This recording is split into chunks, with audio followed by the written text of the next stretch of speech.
We got some SEO flavor. That's search engine optimization. Ooh wee, girl. We got Dan Kurtz coming on. DanKurtz.org. That's KURTZ.org. Because he's an organization. Is it .org? Are you sure? Yeah. Okay. Pretty sure. Sweat Equity Podcast Try and .com. streaming show, pragmatic entrepreneurial advice with real raw dog talk. No, it's not. Real raw business, real talk business, raw business talk. Hello? What? Go to sweatequitypod.com. We're on Apple Podcasts, Spotify. Go on there, subscribe, rate, review. That's the cheat code that gets us up the business charts. We want to be in those business charts because we don't belong there. This episode of Sweat Equity is brought to you by over 2020's Best Lux Magazine, Best Small Medium Business Enterprise, sponsored by Lux, Something or other. global magazine in the world. We're one of the best podcasts in the world. That's basically all you need to know. This episode of Sweat Equity is brought to you by Grasshopper. Try grasshopper.com/sweat, like Keith Sweat.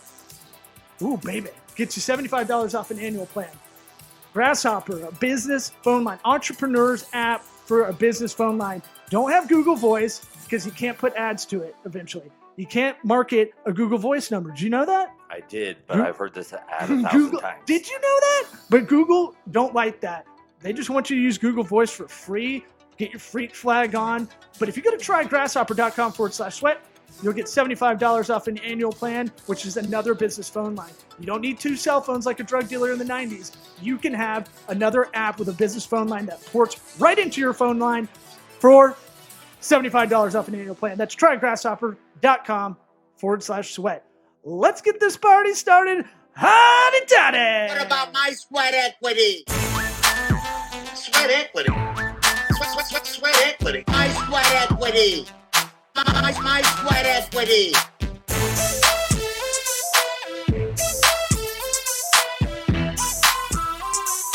Sweat equity. What about my sweat equity? Dan, why don't you give everybody your where to go, where to find you, your plugs if we were on a late night show. Sure. Go ahead. Yeah, we're okay. rolling. We're rolling, man. Oh, you guys are recording? Yeah. We sorry, we didn't let you know. All good, man. We're a professional podcast. Solid. Yeah. You guys can find me on dankurtz.org. It's my personal site. You can find me on Facebook, Dan Kurtz. If you go to my personal site, all my social handles are hooked up to it. So wherever you want to chat with me, that's where I am. And that's KURTZ, right? Dan Kurtz. If anybody's trying to spell it's listening, and don't look at the show notes that are in there. I'm going to spell it wrong on purpose now. So we've had you on before. If anybody's listening that didn't hear you before, go back, listen to that episode. But I'm going to make you backtrack a little bit and answer the question you get probably all the time from people in your family or friends you might run into that you knew back in the day. What is SEO? Can you explain it? What is it? Sure. I don't know what it is. I hear it all the time. Uh-huh. I heard you need it. I heard you need it for a business. Sure. I don't know what kind of question you get. Like I get if you're a comedian, you're going to tell me a joke and you're like, no. And then you're kind of an ass. So I assume you get what is SEO a lot, right? Yep, sure do.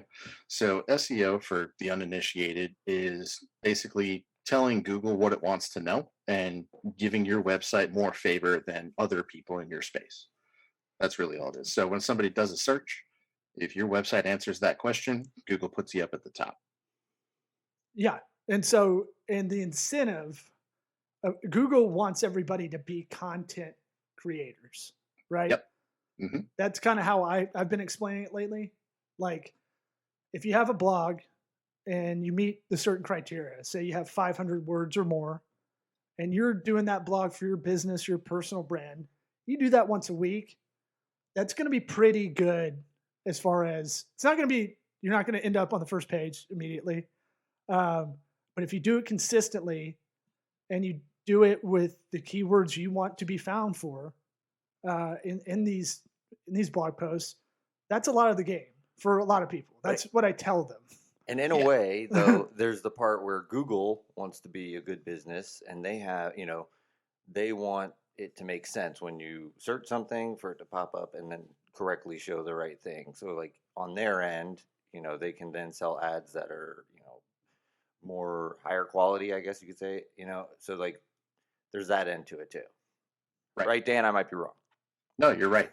So thinking about it, removing all the technical nonsense from it and all the other stuff, at the end of the day, Google is a search engine, but their main focus is as an advertising engine. So unless there's good content, they can't show good ads. So the whole purpose of Google having a search engine is to terminate that search. And if your content, blog post, video, podcast, whatever, does that, they reward you with showing up at the top.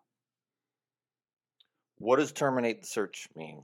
It means somebody's not going 4 or 5 pages deep looking for it. They're not bouncing back and looking someplace else. Like they come to your site and they're like, oh, here's all the information I want. Freaking awesome. I can stay here, put in my email address, get the info I want, close a sale, whatever it is, whatever action you're trying to have somebody take. If your website fulfills that need and stops that transaction right there, they give you all the brownie points.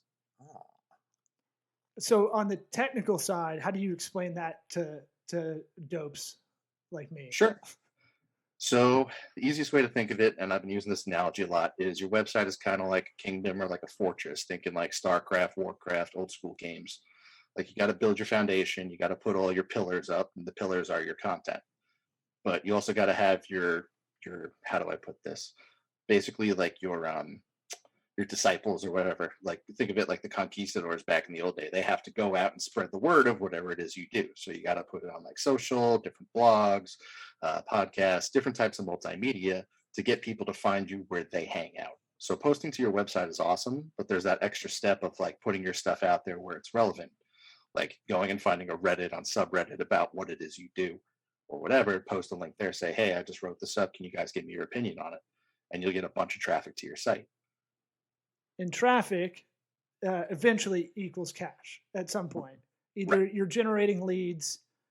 I usually break down websites into kind of 3 parts. You're either your lead gen situation, you're an e-commerce platform of some sort where you're transacting right there, typically, or you're what used to be a bigger deal back in the day. You're kind of a media site, you're a blog, you're something that has advertising on it. So I usually kind of break, that's my Neapolitan ice cream of explaining like most websites for businesses. Is that fair to kind of say? Yep, absolutely. And so I would always explain it at some point, traffic needs to be part of your plan. And this audience we're speaking to for this show is kind of like, there's a lot of people that want to do their own thing. This part gets really confusing. That's why I'm kind of starting at square one for a lot of it and trying not to overlap some of the stuff we asked you last time. If anybody wants to go back and listen to that one. But you're the expert. You're one of the funnier people I follow online that talks about the digital game. Because that's why I was like, we got to have you back on. Because if we're anything as far as a brand message or brand voice, it's very tongue in cheek, and we very much want to have real talk about a lot of this stuff. And it's not in the business world. It's especially digital marketing. It's very like, it's very, the digital marketers that really do their own vlogs and stuff or try to reach out about teaching this stuff are either way too confusing or way too like in their own head about how great they are. And it annoys me and I can't watch it. And then there's, there's the broader business people that are just motivational and don't give any advice. Yeah. And so I like that you're always kind of tongue in cheek when you're putting stuff out there. You do a lot of humble brags, but I get why, because no one will know. The problem with digital marketing and just let's use that as an umbrella term. SEO is one part of that. It's you have to do that to no one else will know. That's the hard part about doing digital marketing is you have to brag about the stuff you've done, and you have to do it recently. You can't talk about something that happened 4 years ago. So it needs to be recent, right? Because it needs to be relevant. And you have to do it constantly, but you do it in a fun way where you're like, hey, I got this client on, this much traffic in 1 month. Yeah. What can you do? Kind of thing. Yeah. Well, because the thing is, and the biggest problem in the space, and I'm sure you've seen it as well, is that all these guys go with you buy my course for $1,000 or do this or do that, whatever it is. And they're just trying to get you enrolled in whatever the course is where they learned from somebody else for $1,000 how to do the same thing. They just took the material and re-recorded it. There's no original thought with a lot of their stuff. They're just like, I didn't even think about that. Yeah. Of course you can do that. I white label really? from this company, or I white label from that company. I mean, I never really whatever. thought because I had that mental hurdle of like, if I ever did that, like the previous episode, we talked about productizing your IP. I had to get over the imposter syndrome part of it before I could even think of doing something like that. And I didn't even think of people scamming that, Oh like, yeah, absolutely. But it's almost rampant. like trying to cheat on a test in middle school or something, and you do more work to cheat on the test than if you just studied. Yeah. And created kind of your own course. Yeah, you're sitting there like writing all the answers down on a piece of paper and stuffing them in your sweatshirt and whatever. Right. Trying to just pull them out as you're reading. Like, that's not going to work. Yeah. Dan, how does social media and SEO, how do they talk? I don't know how that works. I'm curious, like, does your Sure. social media matter when it comes to like Google SEO? It does. So Google does take social media into account. So the big ones that they usually look at are Facebook, Twitter, YouTube, and LinkedIn. Those are like the big four. They look at the other ones as well, but those are the ones where people are the most active. They have the biggest user base. And Google, of course, always wants a slice of that traffic. So things you can do is like there's a paid software you can hook up called Missing Letter.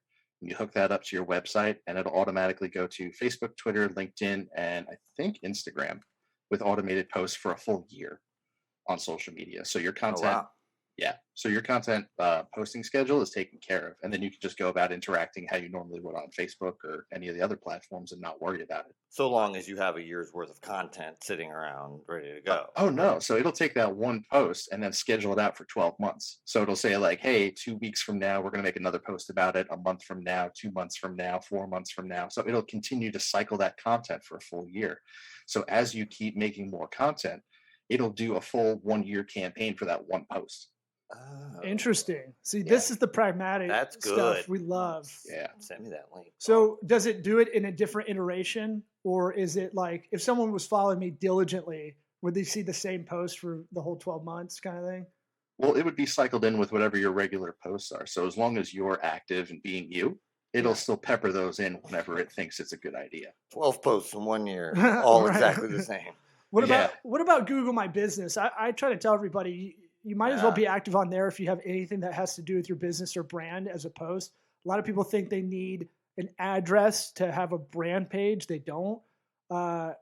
Google is what, 96% of all organic search, right? For the most part, yeah. With all the properties they own. I'm going to put a pin in that, but I definitely want to circle back to that. But if Google comes out with a product, even when it was Google Plus, they had their own social. I remember Google Plus. Them and Amazon, they throw a lot of spaghetti on the wall, going, we can do that too, Yeah, and it's not as good usually on some things. But Google My Business, if you are a local business, especially, you should be on there and you should be actively trying to get reviews there, because that seems, if you're a local business, that's number one. 100%. Right? You're an auto body repair shop. You're a painter. You're office. Office property manager kind of stuff, like all those kind of very hyper local businesses, lawyers, dentists, doctor, all professional services, especially. Absolutely. So think of it this way. Google My Business is a social media platform for Google for you to talk about your business. Right. So if you go in there and you're the only guy, let's say you're an attorney in Tampa or wherever you are, and you're the only one who's posting about cases that you've won or people that you've helped or, your company history, whatever, all of that stuff gets indexed in Google as a blog post. So that counts as content creation. And because it's on Google's platform and Google's narcissistic, they're going to give you the benefit of the doubt and say, okay, well, you're the only one in the area who's actually making regular posts. So you're the one who's the most active in the local community. So we're going to give you priority. So the long-term tip is if Google comes out with something that looks like it could incentivize like that, like hey, Google My Business used to just be attached to kind of Google Maps. Right. And then they were like, hey, you can post on that. I'm sure a lot of people listening don't even know that. You Yeah. know, that they have the social aspect to it. It's only been around Mhm. like 2 years or something. But It's like when a teacher tells you to write something down, that's going to be on the test. that's, yeah. Yep. Uh, So If they come up with something, do it. Yeah. So to piggyback off of that, Missing Letter also integrates with Google My Business, so your blog post can go there too. Nice. Noise. So that'll take care of your content posting there as well. So then you sprinkle in your regular coupons, COVID updates, whatever you have going on, and now you've got a full marketing strategy without lifting a finger. That's pretty gangster. Yeah, This so- is why I like having you on. So will it push it out to social media platforms individually, like Social Yeah. Pilot or something like that does? Yeah, pretty much. So you can actually create the hashtags, the description of the content that you want. It'll also come up with its own based on what you typed in. So like it'll figure out what the trending hashtags are for the content that man. you wrote. Really? Yeah. How much is this? Like $9 a month at the lowest. Really? Yeah. Wow. So it does It's- the publishing part and it'll give you the research part. Yep, publishing, scheduling. It also has its own link tracker, so it'll track clicks from whatever social platform to your website. It integrates with your analytics, so you can get full data back on your social. Bye it's- Social Pilot. Bye. Yeah, that's. I mean, Yeah, it's like an ad for Missing Letter. for sure. Good. Now all right. Don't get sucked into that. Yeah, I'm not. You're just. I'm just playing gonna look at it a You're like, bunch. Oh, click what's on, this click on this one? real quick. Oh. I'll try not to dangle too many carrots while we're talking. No. No, we want the Dangle. carrots. It's my ADD. What's it called? Any other tools like that you can kind of throw out for any neophyte that's trying to do their own thing with the SEO game? Sure. So an easy one is if you're writing your own content, if you're a blogger, you can grab a tool called Vidnami, which will take the text that you type in and turn it into a video that you can upload to YouTube or any of the other video platforms. So it does it in the TikTok format, the Instagram story format, Facebook format. And then it has like digitized voice, or you can record your own voiceovers, whatever you want to do. But that'll give you videos that you can put out on YouTube with the same piece of content. Oh. Yeah, Vidnami, VIDA or NAMI. Yep. Yeah, interesting. Yeah, I see a lot of people do that with their podcasts with the a lot of like audio wave kind of animation. Yep, right. And I'm just like, why don't It's you video. just video it? Yeah, exactly. But I get it. You know, not everybody loves their podcast like we love our own. Our baby. Yeah. What else? What other tools, resources? Like I listen to, I'll check into Neil Patel's podcast because it's 7 minutes. And Mhm. every now and again, I'll get something like, you know what you can do. Like it kind of, I need. How about this? What are good things like that? Like people I can either follow or get their RSS feed for good information on a continual basis. Because like Neil Patel's is really good.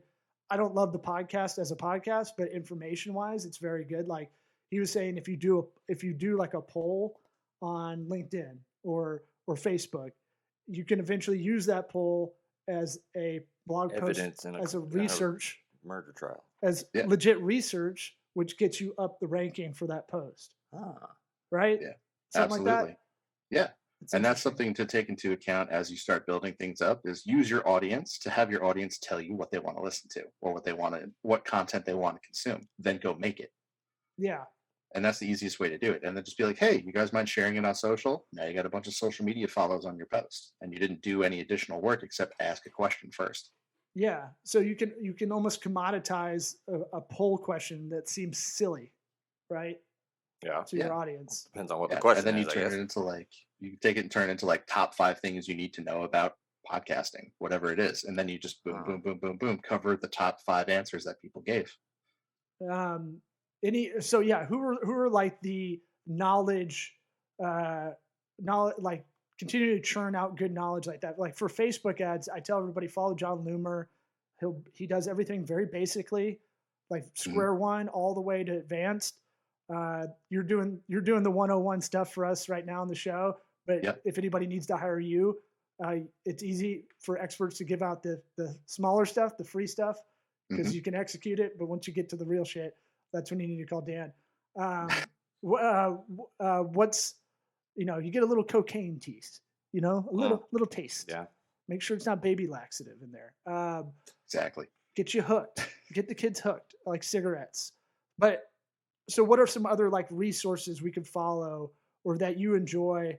Doesn't have to be knowledgeable 100%, but So one of the guys that I've always looked up to in the space as far as marketing is concerned is a guy by the name of Matthew Woodward.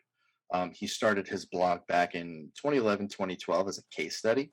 And then every month that he was posting content, he would do an income report based on the content he was posting. So the blog was 100% transparent front to back.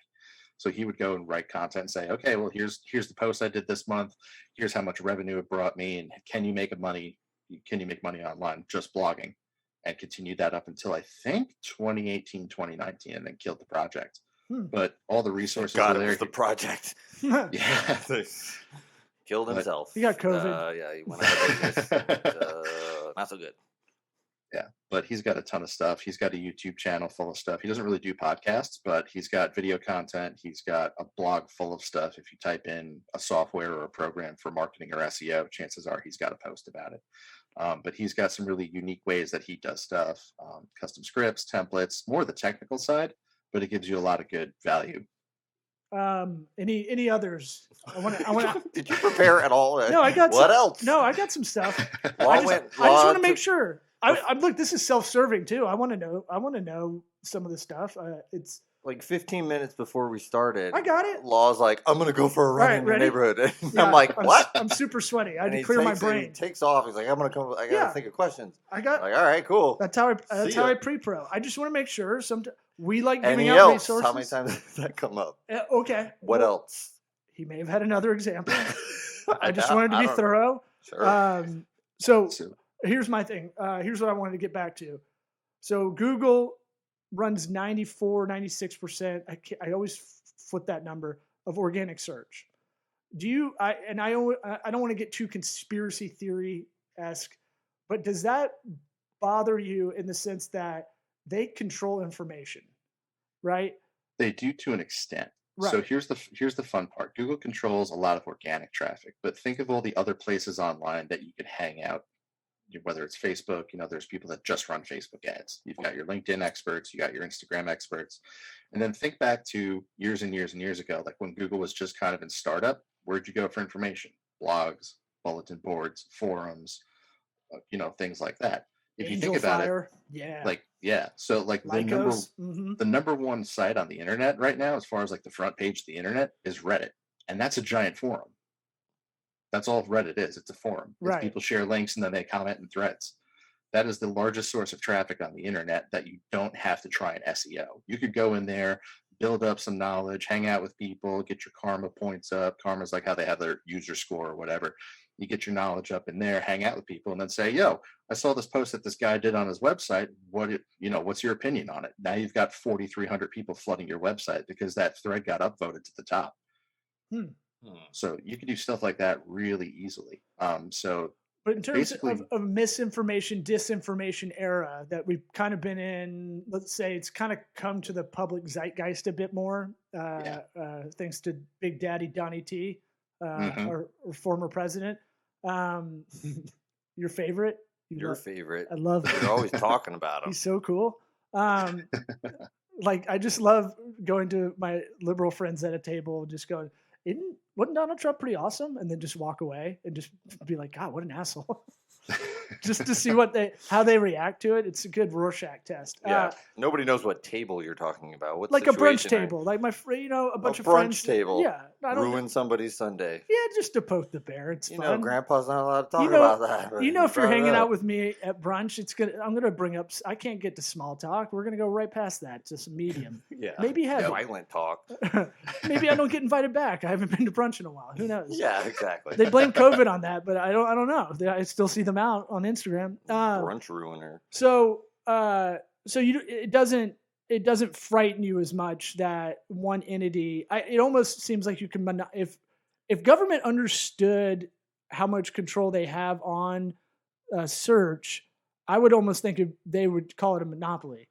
Dan's not worried because he knows how it actually works. I know. I'm giving the extreme opinion so he can of course. he can tell me why I'm wrong. No, you're good. So Google owns a bunch of stuff. Obviously, they got YouTube, they got Drive, they got Gmail, they've got all the other stuff. They own Blogger. They're partners in Medium. They've got, if you go look at Google Ventures, gv.com, they own like part of like 200 companies, including like Uber and a bunch of other ones Right. that they basically just like pump money into, and then they go ahead and like change things up. So like, for example, whenever you go look for a product, you'll see Amazon's always the first one to pop up. And that's because Amazon pays Google billions of dollars to make sure that they get that slot so they make their margin. Mm-hmm. So there's that to take into consideration, but that's big boy money. As far as monopolizing search though, is like I was saying before, you can route traffic from wherever you want on the internet. It doesn't just have to be Google. Like SEO is a part of marketing, but it's not the only thing. You've got your paid, you've got video, there's all sorts of platforms you can post to. If you want to find where people are talking about what you're doing, there's a service called Awario, with Wario with an A in front of it. You plug in your social handles and you plug in basically whatever it is that your business does. It'll go out on the internet and listen for you and go find people having those conversations, pull them back into the dashboard, and allow you to respond in real time to those people. Whoa. So you can completely circumvent Google and SEO if you don't want to go that route, just by plugging in your handles and just let it run. Interesting. Huh. Yeah. So it's like it's just indexing everything, right? Just constantly. Interesting. Yep. So that none of that scares you from. Yeah, I'm gonna. You scared, Dan? Just Are tell you him frightened? You're scared too, so he moves on. No, No. I just it's kind of a I big know. discussion going on in the digital marketing world. That's all. Yeah, for sure. And you know, there's always going to be people that say, oh, Google has a monopoly, or Google does this, or Google does that. Or, you know, for example, a client will come to me, or somebody that wants to be a client. Oh, Google did this to my site or whatever. And I'll go ahead and pop the hood, look at their data. And I'm like, no, you tried to game the system and they slapped you on the hand and told you no. You know, they don't necessarily do that as long as you're not trying to manipulate their system. Like if you're doing black hat stuff like cloaking and doorway pages, like there's a whole back end to SEO that's just people trying to game Google and make a buck. Yeah, that was a bigger deal back in the day for sure. Yeah. So it's like you said earlier, like we've entered the deformation age of data. Like it's just now being manipulated and regurgitated and pushed back out. But with what Google's doing, they're still trying to keep the algorithm somewhat intact, because remember, that's their moneymaker. They can't serve ads if they don't have searches. Right. Yeah. And like you said, it's integrated. SEO is one piece of that trivial pursuit pie of digital marketing. You know, paid's another part. You know, social media is kind of in between both. I always kind of put it. Email's still big. If you have a good email list, you got to have content to be able to push out, like video or a blog post or a podcast or something. Yeah. So you need those vehicles to be able to publish on your site and other places. What do you see as trends coming up I guess I want to know what makes you mad, because I like some of the posts you have. And I like, because you're like friend of the program, Adam Karpiak, yes, who on LinkedIn's the funniest guy. He's funnier than almost all the comics I follow on Twitter. Like he's funny for his like HR recruiting kind of niche, but he's really funny about it. Like really, really funny as far as being witty and always having something every day that's pretty good. But you're not too far behind. I see a lot of your stuff coming up. Not as good, but you're getting there. Oh, you're getting there. We'll punch up some stuff for you. No, perfect. But no, you don't. I don't think you want us to punch up anything. It'll end up getting back to Dick, right? Yeah, it'll be like, how's your gooch looking in your search? Google image my taint, bro. There it is. So, so what makes you angry about kind of getting this information out there? It feels like what I used to have a bug up my ass when I had the full service agency was there's so many fake people that are selling marketing or digital marketing, and they don't do it. And the deal with SEO is you won't know for 4 to 6 months whether they're actually doing what they're doing a lot of the time, unless you really open the hood, which is the laptop, and ask them, you know, what are you doing? Show me, you know? Yeah, exactly.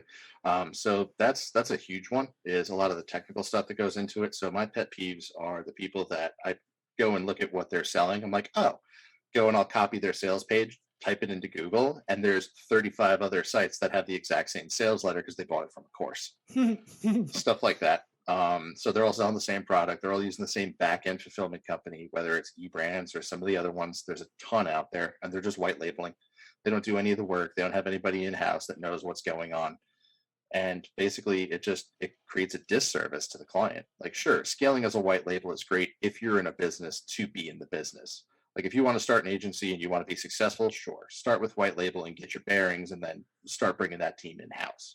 Like, relying on Vendasta until you reach $100 million a year is not a strategy. Right. Yeah. To me, it was just unethical. I have a weird integrity thing with digital marketing. Like, a lot of website companies would rip off people. It pissed me off. And we were always a rebound boyfriend agency.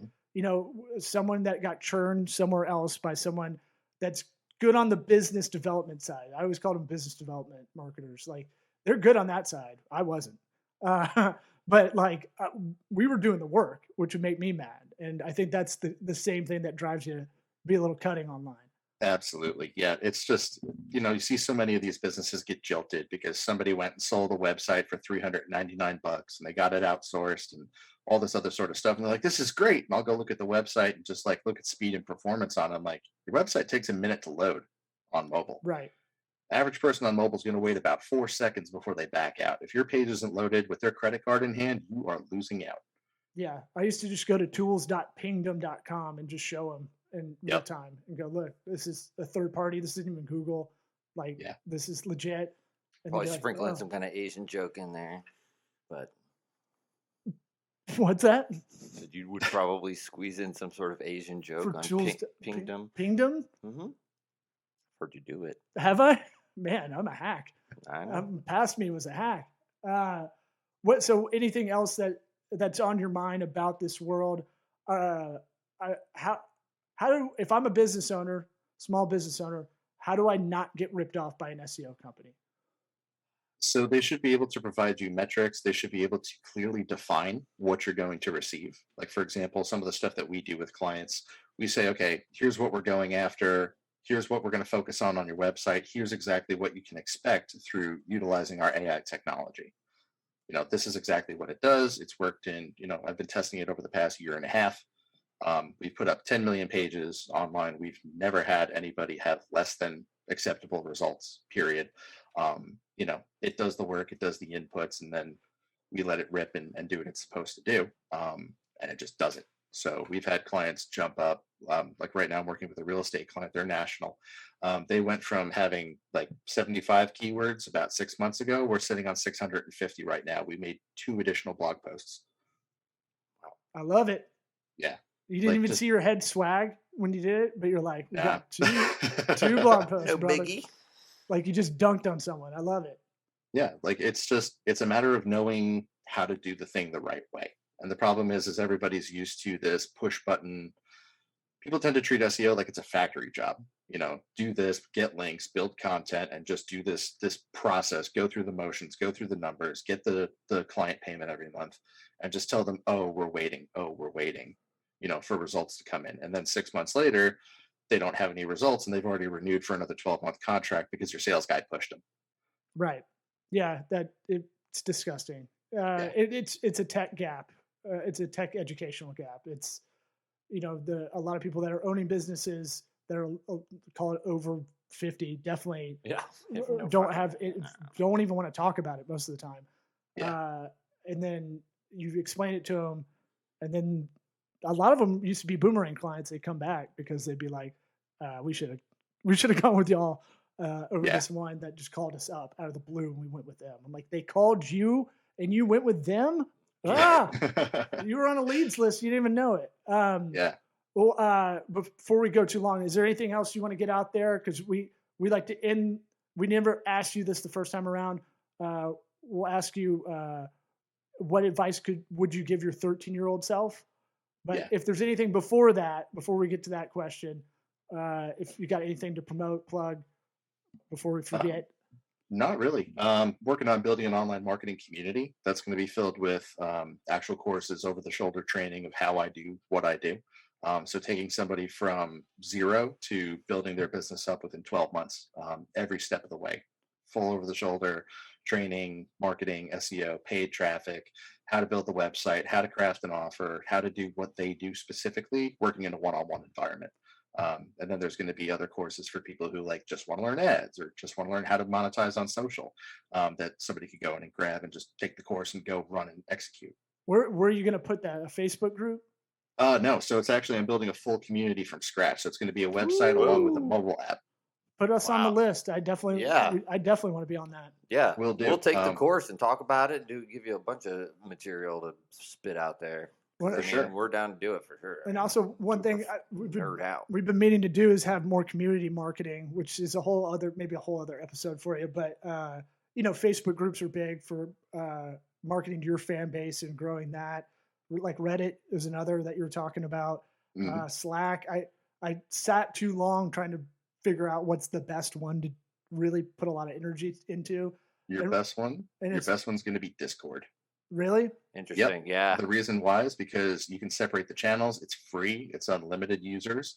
And on top of that, there are apps and programs you can install that you can have a paid membership channel specific to certain clients or people that you work with or whatever. And you can have them basically check out via Stripe, and then the bot automatically adds to the channel. When they cancel, they get access removed. You don't have shit. to pay attention. Now we just have to Yeah, we figure out need a to do that. premium. That means we got to do more stuff. Oh no. So yeah, what advice would you give your 13-year-old self? Do more faster and fail harder. Do more faster and fail. Can you give us kind of example? Sure. So I've been doing technology, computer stuff since I was a kid, playing with different things, figuring out how to build machines, all that sort of stuff, which finally led me down the route I'm on now.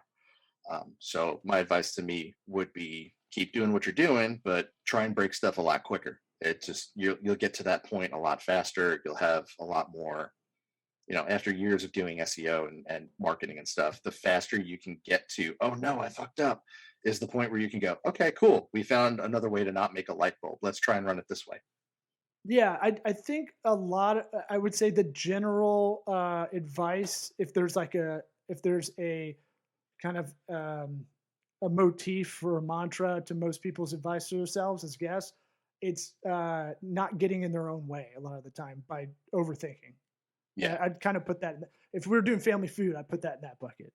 absolutely. Yeah, it's one of those, pull the trigger, do the thing, see what happens. Yeah, so you were perfectionist or scared to fail. Like I used to be. Yeah. I used to have fear of failure. Yeah, and that's the same problem with every business owner. So like, oh my God, do I pull the trigger on this? And the best advice that I could give myself is fail faster. Fail faster. Just be- Fail faster. Interesting. I like that. I can do that. Well, I appreciate you coming on. We appreciate you coming on. And let us know if you ever want to come back on. Talk, Yeah. chew the cud. I know Absolutely. I'm a great interviewer. I've got a lot more questions. You for do? Sure. Yeah. Oh, I didn't know. Well, I mean, You didn't go I for a didn't go jog for with a me. jog before, and that's a problem. Well, we'll have to go on a man jog. A real I'll man give- jog right before. Real sweaty. yeah. Mhm. I'll give you guys one more thing that I'm noticing in the industry right now, which is making things difficult for a lot of marketers, is Facebook is having a problem with the iOS rollout right now with that ad blocking privacy thing. And Google's having the same problem. The cost for ads and acquisitions is starting to skyrocket. It's starting to climb up. Right now, I think the data was 94% of all iOS 14 users have the ad tracking turned off on their phone. And it's one of the biggest selling phones right now. So all those people are not being able to be targeted, pixeled, cookied, any of that stuff. Google's going back to first-party data. So they're actually going to put a third-party cookie blocker in Chrome in 2021. Yeah, that's a big deal. So things like that. So I'm having a lot of clients right now that are leaving the paid ads community and coming to me to recoup the traffic investment by doing SEO. Well, let's do a part 2 in a month, and you can get the Yeah. questions you got. And I got a lot more questions about that as well. And I think more of the dust will settle a little bit because this just started a month ago, right? Of the Yeah. ask to app, not to track kind of thing. Yep. Mhm. Yeah, But it's been happening on Facebook for a couple months now. There's a lot of ad agencies getting their accounts disapproved, turned off, stuff like that. I know people that are just Facebook ads agencies that have closed up shop overnight because Ooh. Facebook just said no. Yeah, and that's why I never liked the margin on the ad spend as a payment, because a lot of people would do that. The business development kind of ad agencies, they put a margin on your ad spend and go, okay, that's our fee, which it makes a lot of sense if you're decent at what you're doing, or you're white labeling it, white hatting it, whatever. For people that are good, in the Philippines, you found someone, whatever, because your ad spend's going to increase, so thus your commission increases. But there's too many. I always thought there's too many external variables, and that you might as well just do a flat fee because it's going to be the same amount of work. Exactly. Yeah. So when I was doing ads, I used to do it one of two ways. It was either pay for performance or it was pay per lead. Yeah. Just because if I'm delivering you business and we can verify that it's a qualified lead and you guys are handling it, then I should get paid based on that, not on the fact that I did the ads right and whatever's left over is what I can buy at Starbucks.